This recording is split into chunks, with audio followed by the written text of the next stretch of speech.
Good morning, ladies. I don't know why I just said good morning. Good afternoon because you guys are periods 3 and 4. My intention, as I mentioned on Friday, was to be with you today through Zoom. It's actually Monday evening, so I spent today teaching through Zoom to my Blue Day classes and had some technical difficulties and some issues that I don't necessarily want to repeat today. So I thought I would make it a little bit easier for those that are subbing for me just to record myself and record this lecture so you guys can watch it on your own and you can finish up your notes. And there's a couple things that we're going to be working on today. So happy Tuesday, everybody. And today we're going to be finishing up our notes and going over the test format. So on Friday, we still have a test, even though I'm not there today. There's really only that small section in your notes that we're going to talk about, which is on Woodrow Wilson. And you'll have a little video clip that you have to watch after you're done watching this video, I guess. So I'm on here today on a video. Hello. So I'm sitting here in my office from my house, and there's a couple things I'm going to show you. That's why I've got the camera on. Normally I just do a voice recording, but it'll be a little bit different today. So we're going to go over notes. So you're going to watch that video clip on President Wilson. And then anytime you have left in class today, I would like you to use that to prepare for the test on Friday, to prepare to study if you haven't started studying yet. So that would be a great opportunity to take to look through your vocab. I always recommend that if you know a lot of the vocab, don't spend a lot of time on it. Look through the stuff that you have trouble remembering, or maybe it's been a while since it's taken us quite some time to get through this unit. So use that time wisely. Make flashcards for yourself if you need to, or Quizlet. I will post, or I think I already have posted, a couple of Kahoots. One is over Jim Crow and segregation, which I've posted before when we had that quiz a few weeks ago or like a month ago. And then the other Kahoot is over the rest of the progressive era. So that one we have not done yet. So make sure you utilize those, whether that's today in class or later on. Okay, so if you want to take out your note packets, we're going to get started. All right, so we are just finishing up our second president that we covered. We looked at Roosevelt, Teddy Roosevelt, early on, and didn't get too in detail about him. Teddy Roosevelt is sort of just like this huge presence, whether we're talking about his personality or the short time he was in office, how much he got accomplished. We just kind of touched upon a couple of things. And his path to presidency, we looked at how he became president, but he had a ton of experience prior to even being vice president. So he was like Secretary of the Navy. He was part of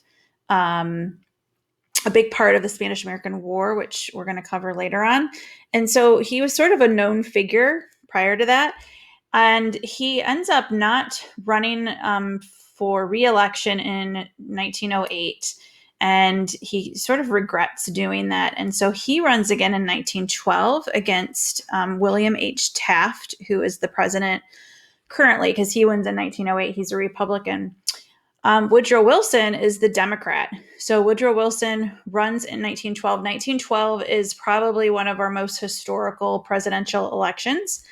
And the main reason behind that is that Teddy Roosevelt actually creates a political party called the Progressive Party.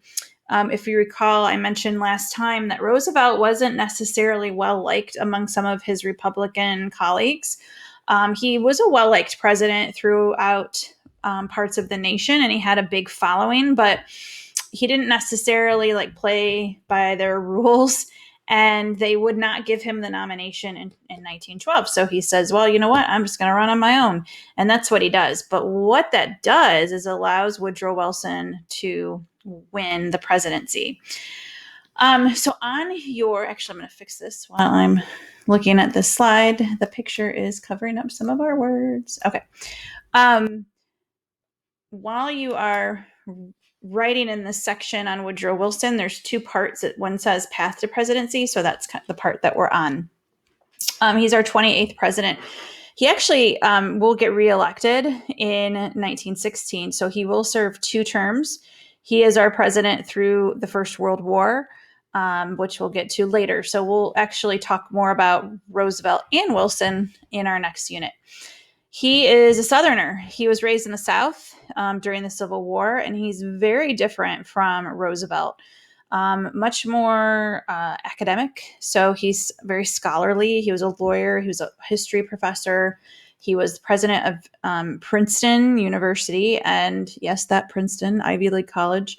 He did not really have much government experience before being president. So unlike many of his predecessors and people that will come after him, he, didn't have much. He didn't have military experience. He didn't have much government experience. So the only other elected office he held before the presidency was the governor of New Jersey.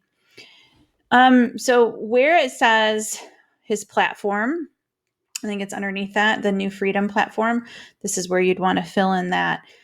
So like Teddy Roosevelt, who kind of called his whole all of his ideas the square deal, Wilson calls his platform the New Freedom.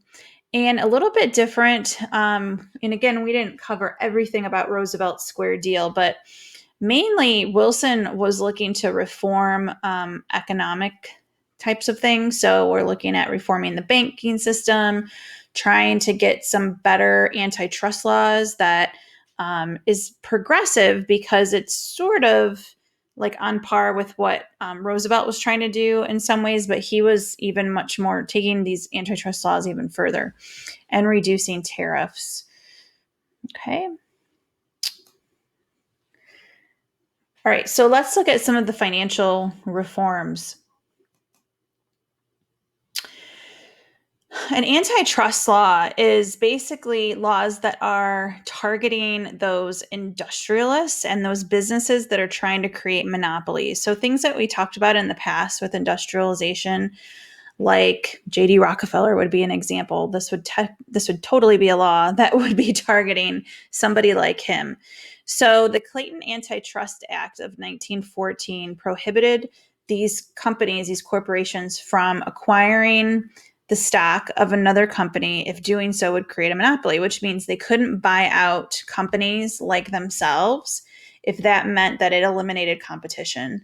And this law went as far as saying that the officers, meaning like the people that sit on the board, not just necessarily like the founder, but people that run a corporation, would actually be liable. They could be prosecuted if the company violated this law. So there had been a few antitrust laws prior to this, but definitely not anything as strict, I guess, or that was definitely enforced. Some of the laws we talked about how there was like very hands off, right? Not much government regulation. This was definitely went a step beyond that. If we have really, we could take any law or even like rules, school rules in your handbook. If there are not people that are enforcing those laws and those rules, then, why even have them? Because that's kind of what was happening prior to this. The other reform that, I'll just put all this up here. The other reform that happened under Wilson was the Federal Trade Commission Act of 1914. This sets up an agency called the FTC, known as the Federal Trade Commission. It's still around today. It's an agency today, and it becomes this watchdog agency. So it's looking for potential violations, looking at transactions among some of these companies. If there's red flags that are popping up, it's forcing corporations to report to the government.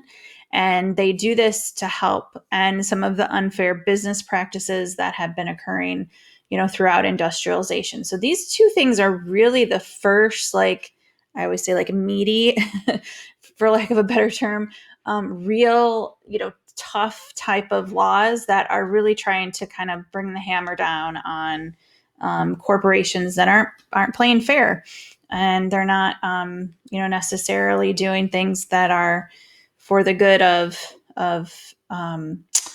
others and consumers, for sure. So those were two big reforms under him. One thing that happened during his, I don't really have to move this picture because it ends with those two words. One of the things that happens during Wilson's presidency, and I always like to say, well, I guess we could blame Wilson because we have to pay taxes, but technically the president doesn't have anything to do with amendments to the Constitution. However, during his time, the 16th Amendment was ratified in 1913, and the 16th Amendment legalized federal income tax. So the tax that gets taken out of our paychecks, if you're a person who works part-time, some of you, especially if you're junior or senior, you might have part-time job, or maybe those of you that are a little bit younger thinking about getting maybe a part-time job in the next year or two. Most likely those jobs, unless you're babysitting for people, but if you're getting a paycheck, you're getting taxes taken out of that check. And basically this passes because there had been a time period where tariffs had been lowered, and tariffs are taxes on um, on goods that are imported from other countries. So we had to make up some of that lost revenue. And the idea behind it was like, well, we're just going to tax the people. So nobody likes to pay taxes. And it's always depressing to see taxes, how much taxes are taken out of your check. So if you look at your pay stub, those of you that have a job, if you get a pay stub, which pay stub just tells you, like, kind of itemizes where all your money is going from. The biggest tax that's taken out of your check is this one. It's the federal income tax. So we have what's called a progressive tax system. So technically, the more money you make, the more taxes, percentage of taxes are taken out of your check than smaller income. And in modern day, income tax on both us, the individual, and corporations are the main source of revenue for the government. So the government relies on our income tax to fund or run the government, basically, because other money that's coming in, yes, they're getting, they're getting tariffs, and they're getting, other types of revenue sources, but this is the main source. All right. And then lastly, is the Federal Reserve System, otherwise known as the Fed. And we're not talking about the Fed as in like FBI. We're talking about the banking system. So under Wilson, he actually restructures the U.S. banking system. And I'm not talking about banks that you and I, have our money at. You can't go to the Fed and open up a checking or savings account. This is how currency is distributed. So in the U.S. Central banking system, if we look at a map, which I'm going to put up here in a moment, it divides the country into 12 districts. And within each district, there is a central bank. Okay, so everything's divided into 12 districts. It's not the Hunger Games. Okay, if you're familiar with that movie and book, we're not talking about those kind of districts. We're sticking to banking. This is probably the most lasting achievement of Wilson in terms of his reform domestically. It's still the system that we have today. I mentioned last week, if you had currency, if you had any, like if you had a dollar bill, or if you have maybe a $20 bill, but if you have a five, I don't have a 5 or 10 on me today, but if you have a $5 bill, a $10 bill, you could take them out at this time. There's a couple things I'm going to show you on here that's a little kind of the tricks of the trade in looking at currency. So here's a map.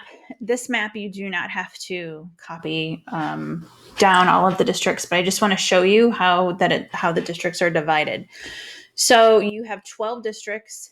All right. So you've got the, I think you can see my cursor, but got my cursor over here on Boston. So Boston is the first district.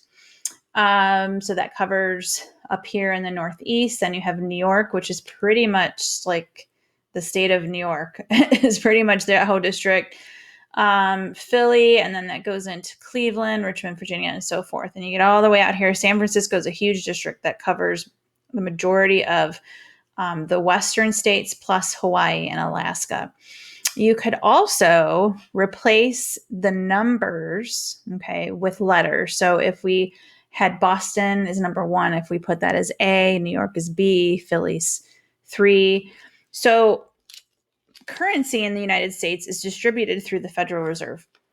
So let me back up for a second. One of my first jobs way back when, in my younger days, was a bank teller. I worked for Fifth Third Bank for almost 4 years, and I love that job because there's not really that many opportunities in life to count large amounts of money. It's actually really fun to count a lot of money, even though it's not my own, unfortunately. But I learned a lot about money. And speaking of those of you that have jobs or thinking about getting a job in the near future, most jobs are going to require you to handle money in some way. If you're, working at the grocery store or an ice cream place or something, you may have to be handling cash.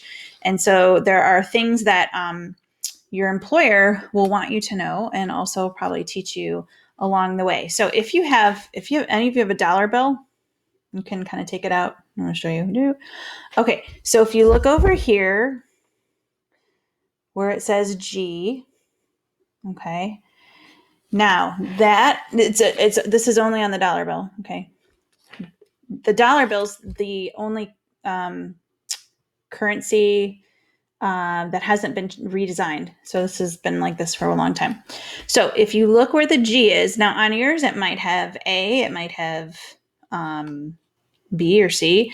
That is directly in conjunction with what Fed Reserve Bank it came from.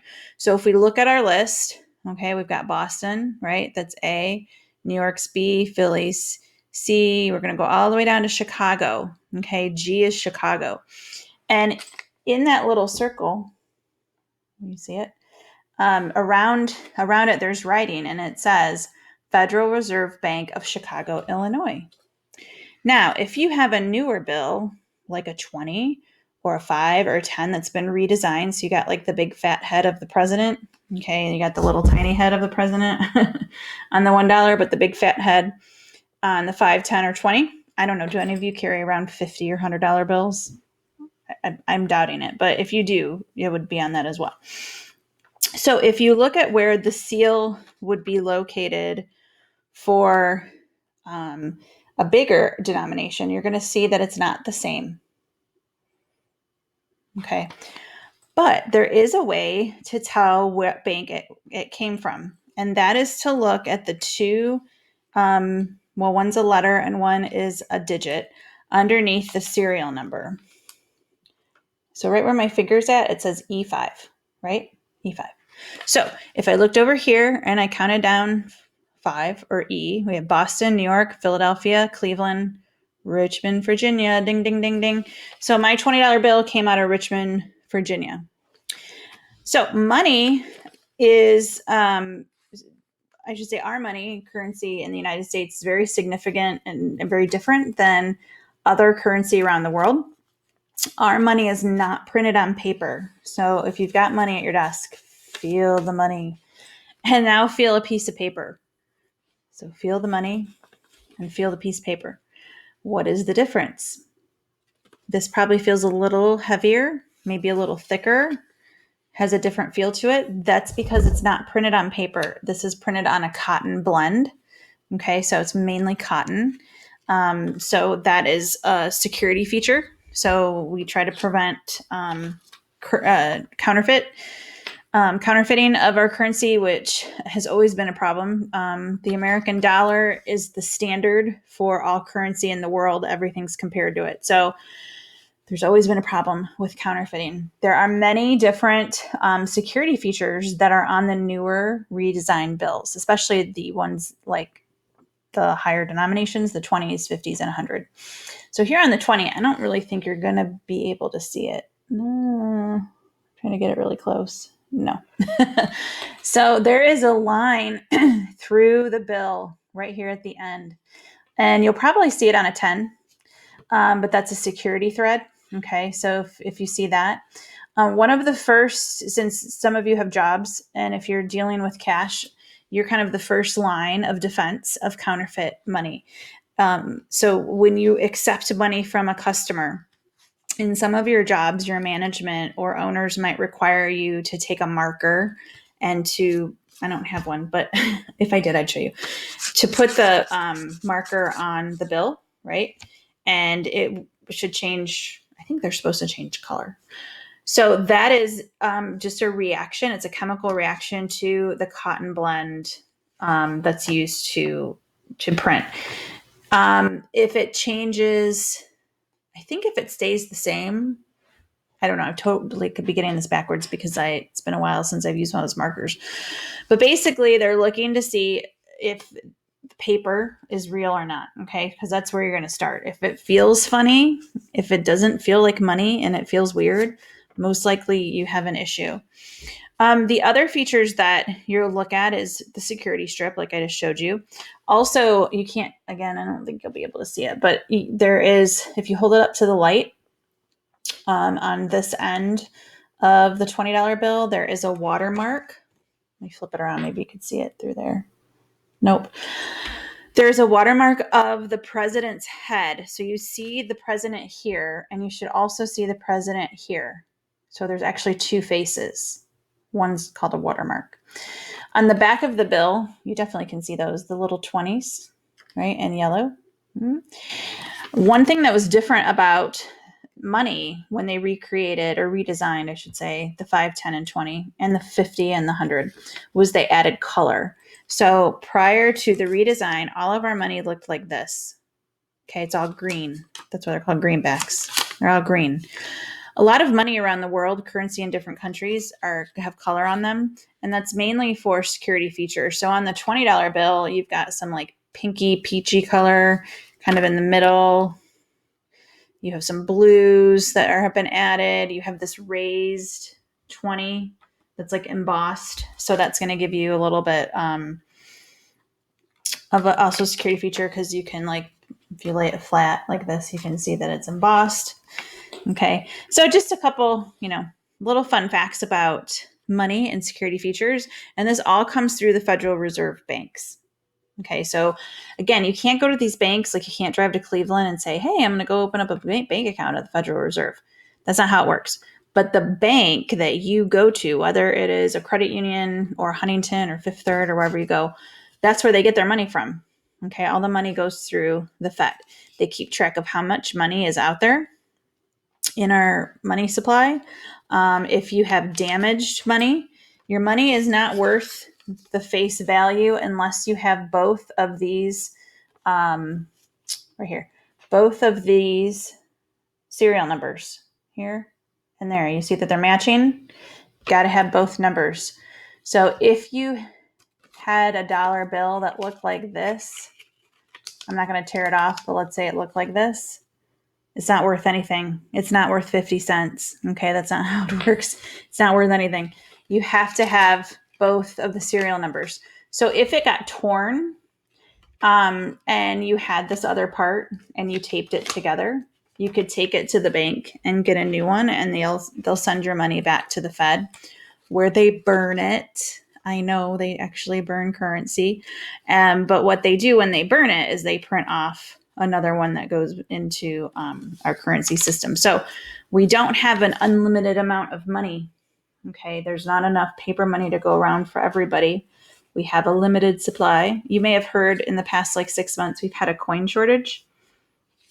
That's a whole different story. But so there's, we have a lot of things that are electronic, right? So if you get it paid through a direct deposit, you guys probably maybe do Venmo, that kind of stuff, PayPal, bank accounts. We'll talk more about that when we study the Great Depression and we get into the stock market and stuff like that. But you'll kind of have a better understanding of why we don't have tons and tons of paper money that causes inflation.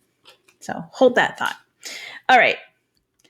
So hopefully you learned a little trick of the trade of money and currency. And you should know, really, honestly, if you accept money through your job, or, a friend of yours is giving you, money because they owe you a couple bucks for lunch or whatever it is, that what you're looking at, because you don't want to be caught with counterfeit money. That would be bad. Okay, let's talk about the test. So the test is actually, you know what? I don't know why that says that, because that should not be how it is.